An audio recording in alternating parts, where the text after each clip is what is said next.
नमस्कार, डेली 24 भारत देख रहे हैं आप। आपके साथ मैं हूं स्वीटी दीक्षित। कहते हैं राजनीति में सब कुछ जायज होता है।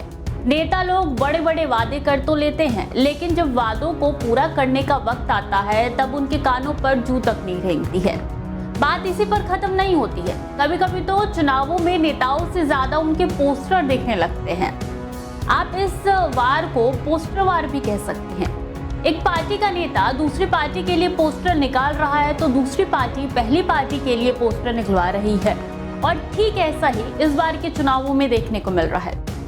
दरअसल ये सिलसिला हरियाणा के विधानसभा चुनाव से शुरू हुआ, जब सीएम योगी ने एक जनसभा में बटोगे तो कटोगे की बात कही थी।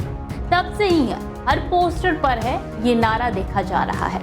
इसी के साथ इस नारे के कटाक्ष में कई नारे और निकल रहे हैं। ठीक इसके विरोध में एक नारा राहुल गांधी ने भी निकाला है। बता दें कि महाराष्ट्र विधानसभा चुनाव में प्रचार का सोमवार को आखिरी दिन है। महाविकास आघाड़ी से लेकर महायुति तक के दिग्गजों ने पूरी ताकत झोंक दी है। वहीं इस बीच कांग्रेस सांसद राहुल गांधी ने प्रेस कॉन्फ्रेंस कर बीजेपी पर वार किया और उसके एक है तो सेफ है नारे का मतलब समझाया।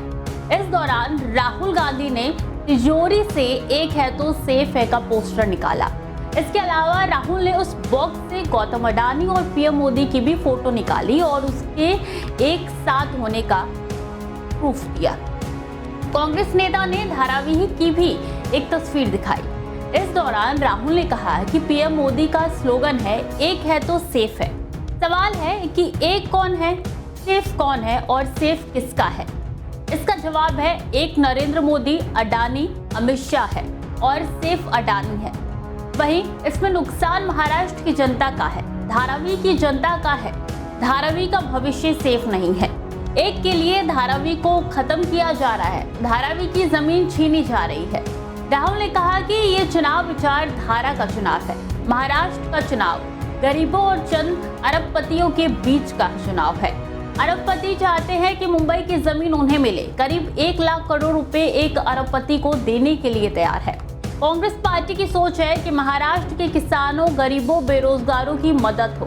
राज्य के लिए महंगाई, बेरोजगारी मुख्य मुद्दे हैं। राहुल ने कहा है कि हम महाराष्ट्र में जाति जनगणना करवाएंगे।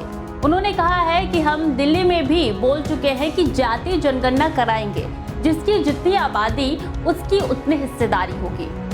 हमारी सरकार बनी तो 25 लाख का हेल्थ बीमा देंगे, 2.5 लाख सरकारी नौकरियां देंगे, 50% आरक्षण की दीवार तोड़ेंगे, किसानों का कर्ज माफ करेंगे, बेरोजगारों को बेरोजगारी भत्ता देंगे। महंगाई पर भी रोक जरूरी है। इसी के साथ राहुल गांधी ने कई बार बीजेपी पर किए और मौजूदा महाराष्ट्र सरकार पर भी की। तो खबरें लगातार जारी है, देखते रहिए डेली 24।